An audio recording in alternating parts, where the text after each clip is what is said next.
Coming up on Nittany Game Week. From continuing to gain strength in the weight room to putting in 2 brand new systems on the offense and defensive side of the football. Spring football practice continues. What Coach Campbell and his staff are trying to accomplish during the 5-week stretch. And the details for a blue-white weekend that includes free player autographs. They're not just getting the job done on the field, but they're exceptional young women. The softball team continues to mash opponents with a potent lineup from 1 through 9. The simple approach they take that's helped PSU sweep their past couple of Big Ten opponents.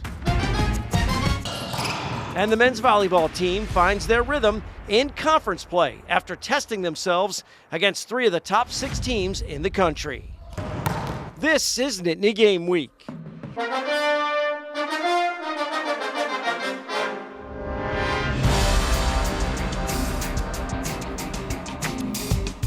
Hello, everyone, and welcome to Nittany Game Week. I'm Todd Sadowski alongside Ryan Yee. Contenders are starting to emerge in the spring season. Yeah, that's right, Todd. The men's volleyball team is rolling through their conference schedule while the softball team already surpasses last year's win total. The Nittany Lions lacrosse programs both continue to make noise on the national level, but we start our opening drive with football as they work towards Blue-White Day in just 2 weeks.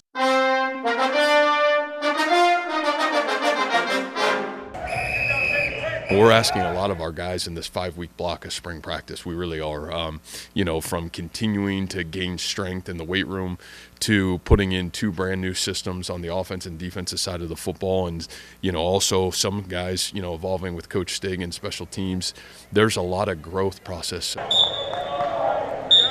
The systems, the process, and the QB1 Rocco Becht are all new to Penn State, but not for the guys that follow Coach Campbell from Iowa State. All eyes are on Becht, of course, to see what he can do with the football. More importantly, his leadership sets the tone.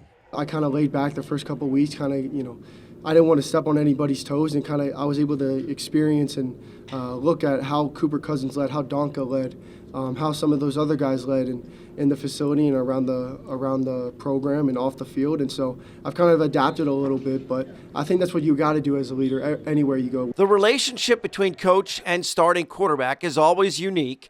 Coach Campbell and Becht are extremely close. This first and only year together in Happy Valley is the one that lays the foundation for a new era at PSU. It's like father and son. And they spend a lot of time together just talking about everything outside of football too. Because then when the quarterback's on the field, he's got to be the head coach, and the ultimate trust. That's one thing in our program with Coach Campbell. It's all about trust. On the defensive side of the ball, it's a return to the blue and white for defensive coordinator Danton Lynn. As a former player for the Nittany Lions, he understands spring practice is about implementing the proper habits and culture. Every single person that we brought in, it was with intention. And I think you need to be like that, because obviously you want to recruit the best players impossible, but, I think culture at this point in time is more important than it's ever been. Penn State fans get their first look at the new team in 2 weeks for Blue-White Weekend.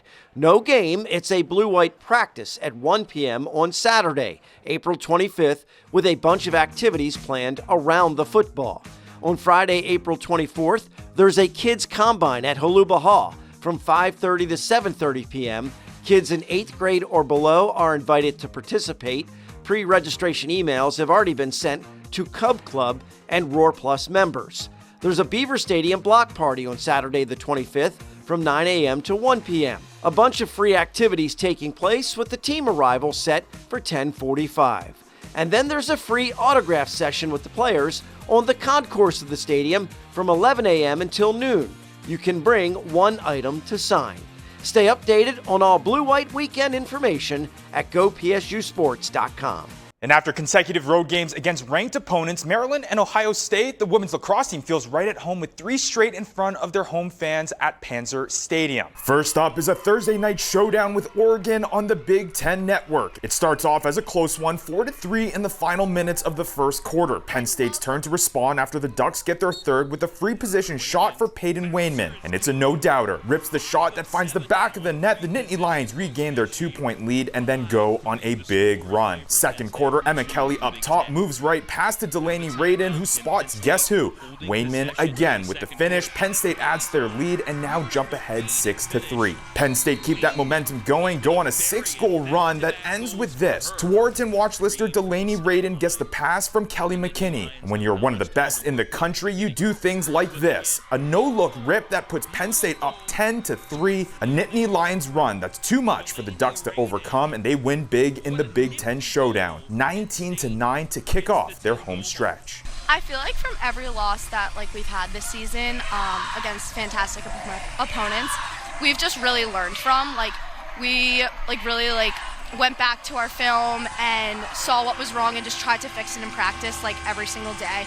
And our motto is just to get better every single day in practice and push each other and hold each other accountable to everything, to our standards. So yeah, we're trying to learn from those losses, and hopefully we'll see those opponents again soon. Next up, a matchup with number 4 ranked Northwestern, who just upset number 1 ranked Maryland. A big test for the Nittany Lions that is set for this Sunday. So Todd, plenty of action at Panzer Stadium in the next week. That includes Senior Day for the men's lacrosse program Saturday versus Michigan. And at first glance, their 6-4 record really doesn't seem impressive. They've only been outscored by 5 goals in the 4 setbacks. And meanwhile, the wins are against teams that were ranked 3, 6, 7, and 11 at the time they played. Their latest game in Baltimore last weekend to face another highly ranked Big Ten opponent, Johns Hopkins. The Nittany Lions run out to a lead on the road. That's ideal to keep the Blue Jays fans quiet for most of the game. But the Hopkins comeback to win 11-10 is more proof how difficult it is to face this level of talent every single week. Penn State's kind of running out of room for error as they set up what they hope is a deep playoff run. First things first, Penn State wants to honor their seniors in their last home game with a win to get back on track. I think our guys recognize what's on the line, but the goal is to continue to keep getting better every week. And I think that needs to be the same message this week. The other side of it is it's the last opportunity for our seniors to play a home contest, guaranteed home contest at Panzer Stadium. So just make sure there is a decent perspective and a thoughtful process in honoring that particular group. The Penn State will host Michigan for Senior Day, 1 p.m. on Saturday before they close out their regular season next Friday at Rutgers. Up next, smashing success for the softball team. They crushed Maryland 41-9 in a 3-game sweep to surpass last year's win total already, where they are making dramatic improvement on the field. More Nittany Game Week is on the way. The opening drive is sponsored by R&R Express. Every shipment moved contributes to autism research and inclusion through the Excel Foundation. Nittany Game Week is brought to you by West Shore Home, official partner of Penn State football. Welcome back to Nittany Game Week. Penn State softball heats up at just the right time. The Nittany Lions stack conference sweeps over Rutgers and Maryland on back-to-back weekends. Lauren Bradford breaks down the simple approach behind the team's success. Hannick at second. The pitch. Clausewitz drives it deep left center field. Let's go home! That home run marks another Penn State softball series sweep as the Nittany Lions continue their strong showing this season. And that success starts with a simple approach. One of the best things about our group is they're very consistent in their play regardless of result. That 1-0 mentality it's just embedded in our kids. So whether we win, whether we lose, the mindset is always how do we go 1-0 today. Just halfway through their Big Ten schedule, the Nittany Lions have already surpassed last year's win total. A big part of that is a freshman class who are making an instant impact. First and foremost, our freshman class, they're not just getting the job done on the field, but they're exceptional young women, that were bought in from the get-go, already preaching the 1-0 mindset. And I think when you have that buy-in piece, it just helps with production out on the field. So yeah, they're just an exceptional group of young women. They've been great for the culture of our program, and obviously they're having a tremendous impact on the field. That young production shows up throughout the lineup, with the Nittany Lions threatening from 1 all the way down to 9. There's production now, top, middle, and the bottom of the order. And when you're able to do that, you can do some great things. It doesn't matter how much another team scores. Like our our offense is always going to be able to score some runs. As the team continues to grow and improve throughout the season, Coach Crowell credits a tough non-conference schedule that prepares her group for just about anything that comes their way.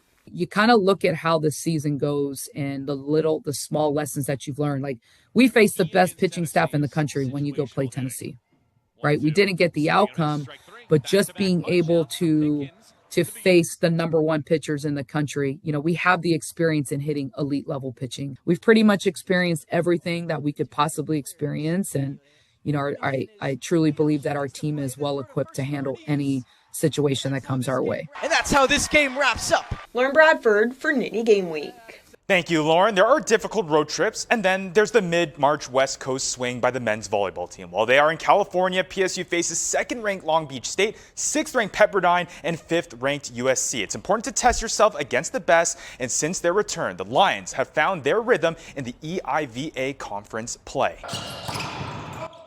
It's been an eventful season already for Mark Pavlik. It's well documented that this is his last go-around as the head coach for the Nittany Lions. He picked up his 700th career victory a few months ago, and now the team is on a roll. They've won 5 in a row coming into this weekend's road matchups at Sacred Heart in Connecticut. They are unbeaten in EIVA play, 8-0, 16-7 overall. This is a young group growing up and growing confidence as they move closer to the postseason. I think we're a super physical team. We have a lot of tall guys, 6'7", 6'8", 6'9". Our block is huge, so it makes it easier on defenders to dig balls. And with such tall guys and more experienced guys, their serves are developed. We got guys ripping jump serves in the upper 60s, low 70s, which is crazy. Yeah, we're a super physical team. And they finish the regular season next weekend with home matches in Rec Hall on Friday, April 17th and Saturday the 18th against George Mason. The conference tournament starts the following Wednesday, April 22nd. The Nittany Lions have won the EIVA tournament 37 times, including last year's sweep at Princeton in the championship matchup. And a former Nittany Lion returns home. Women's volleyball announcing that All-American setter Abby Dettering has been hired as an assistant coach after spending 4 seasons on the Rutgers coaching staff. Dettering has been in the college coaching scene for 7 years, 6 as an assistant, split between Kent State and Rutgers, and most recently associate head coach with the Scarlet Knights. The All-American player played at Penn State for 2 seasons starting back in 2016. Up next, our Impact interview, we catch up with baseball head coach Mike Gambino for insight on their mindset heading into the back end of their season. Nittany Game Week returns after this. Impact Interview is sponsored by the Pocono Mountains, where small-town charm meets big adventures. Book your trip today by visiting PoconoMountains.com. Welcome back to Nittany Game Week. We head to the Diamond for this week's Impact interview in what has been a tough start for the Penn State baseball team. The Nittany Lions are confident they can get back on track. I sat down with head coach Mike Gambino to chat about their mindset of belief, which he says begins with trust in their process and hopefully turns into wins down the stretch. It's not the start we wanted and not the results we wanted. I talked to the team about whether you're talking about building a program, building a business, individual player development. Development and building is rarely linear, right? And obviously we would like to have more wins right now. But as we're building this thing out, we still got ourselves in a spot to make a postseason run, to try to get in the Big Ten tournament, to try to win this thing, which is part of the goal every year. Bit of a weird start with some weird injuries, and we had a flu bug running through, a stomach thing running through for a couple weeks, which kind of made some things challenged. But the guys are working hard, they care, they're getting after it. So we're excited to kind of see as we start coming back to health what this club will be able to do. And I think it was a question that I asked you then about kind of the luxury of baseball being a long season, right? Marathon, not a sprint. It sounds like that's the mentality in the locker room right now, where we're going to take it game by game and we can get back to where we need to be. There's still a lot of time to do that. Can you speak on that aspect now ever more so that you do guys find yourselves hopefully taking advantage of the long season, that you guys do have time to correct things? No, for sure. And that's a little bit what we talked about each day, full reset and then full send, right? So just regardless of what happens the day before, big win, tough loss, we play well, we don't. let's be where our feet are today. And that's kind of what the messaging has been. We had a really good practice day yesterday. Obviously rained out tonight. Thunderstorms coming through the area. So it just became, hey, let's just figure out what we got to do to get better today. So it was a really good work day for the pitchers, good day in the cages, and keep getting better each day. The group fully believes. We have shown, we know we always play our best baseball at the end of the year. It's a group and a program that continues to get better throughout the year. So that's kind of where the mindset is. It's like head down and let's see where we are at the end of the year. You talked about the cancellation tonight, and it feels like as we've been tracking your guys' results in games that you guys, this isn't the first time you guys been hit with, whether that's thrown a wrench into things where you guys have to pivot.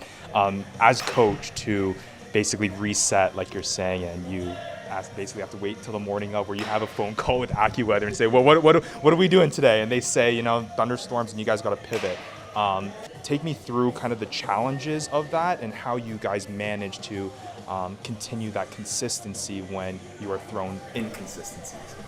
Yeah, it's part of the challenge of an outdoor sport, right? Like you just deal with it, and the weather decisions are always the most aggravating. We had seen Chance here a couple weeks ago, and similar type of thing, and it looked like it was getting out of here, and we went and played, and it rained on us all night. And we finished the game, but we played, we barely finished it.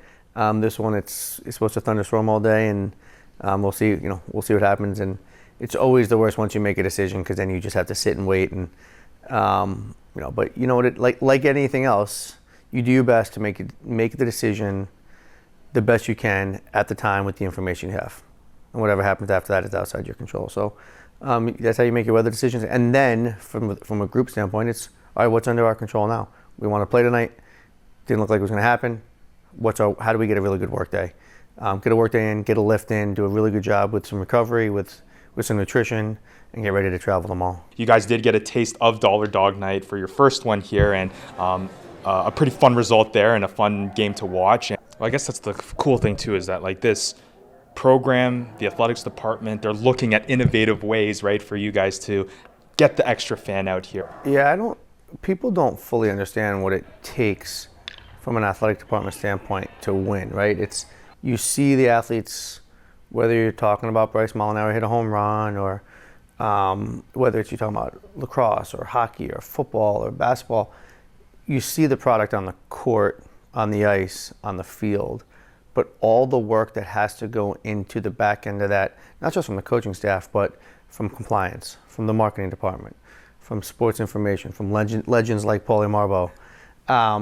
Like so much has to happen on the back end, which then leads to wins and losses and leads to great fan atmospheres and great experience, because hey, this is all about wins and losses, right? Like we want to win national championships across the board at Penn State. But also part of what we're doing is creating great experiences for the fans and the alumni and the town and the state. What are you seeing right now in terms of the things that you guys need to change to get to that point? And do you feel that right now you're on that track to get to that point? I think we're making progress. I think number one is sort of trickling back to health. I think we're getting close to getting the group back together, which I think is a critical point. And number two is executing without fear, worry, and doubt. I think we started to scuff a little bit early, and the group kind of started pressing. And you're seeing just kind of like play baseball, right? We always talk here about play harder than everybody else, play smarter than everybody else, and have more fun than everybody else. And I think you're starting to see that group kind of come back and do that. It's good that nobody was happy with the start that we had, and it's good that there's this fight to say, let's get us back to where we want to be. And that's a good thing. And like I said, we want to create a program with standards and expectations that people are looking to say we should be an NCAA team, we should be a Big Ten championship caliber team. And what comes with that is, you got to deal with some stuff along the way. And this is a group that was not happy with how we started, and it's working hard to make sure we get ourselves in the right spot. Thank you, Coach Gambino, for the time. Make sure you go to NittanyGameWeek.com for the entire conversation, along with other web-exclusive content like our Nittany Connect network of businesses. Don't go anywhere. Still to come, the men's gymnastics team get another shot of adding some national hardware, but are joined by a list of opponents they are quite familiar with. We're heading into the final minutes on Nittany Game Week. Nittany Game Week is brought to you by West Shore Home, official partner of Penn State football. Penn State men's gymnastics get another shot of adding to their national championship trophy case. This week, Penn State was selected to compete at the 2026 National Championship slated for Illinois on April 17th and 18th. And talk about being battle-tested. They joined the rest of the Big Ten. All 4 other conference rivals, Illinois, Michigan, Nebraska, and Ohio State, also invited to the championship, making up 5 of the 12 teams set to participate. Last year, Penn State finished 4th and last won a national title in 2007. And speaking of men's gymnastics, why don't we kick off this week's Dean's List with a standout Penn State athlete with Sean Smith, who was named the Big Ten Freshman of the Year and headlines this year's conference all-freshman team. Over to women's lacrosse, 3 Nittany Lions nabbed Big Ten honors after their big-time performance against Ohio State. Kelly McKinney, Offensive Player of the Week. Goalie Sydney Manning, Defensive Player of the Week. And Raquette Allen, Freshman of the Week. Then in outdoor men's track and field, this is a name that has become quite familiar to our list. Johnny Dwyer, named Big Ten Co-Track Athlete of the Week. The sophomore won the Florida Relays 100-meter with a record-breaking time of 10.06. Congrats to this week's Dean's List honorees. And don't forget, we bring PSU fans and alumni together with our Nittany Connect network at NittanyGameWeek.com. We partner with businesses that support the show and let our viewers know about their great products and professional services. Make sure to check out NittanyGameWeek.com for all of our web-exclusive content, airtimes for all of our network of stations. Previous episodes and impact interviews can all be found at one convenient location. And while you're visiting the website, make sure to submit your selfies and fan photos as we always finish off with some pride pics. That's right. Show us your spirit. For Ryan, I'm Todd. Thanks so much for watching Nittany Game Week. We'll see you next time.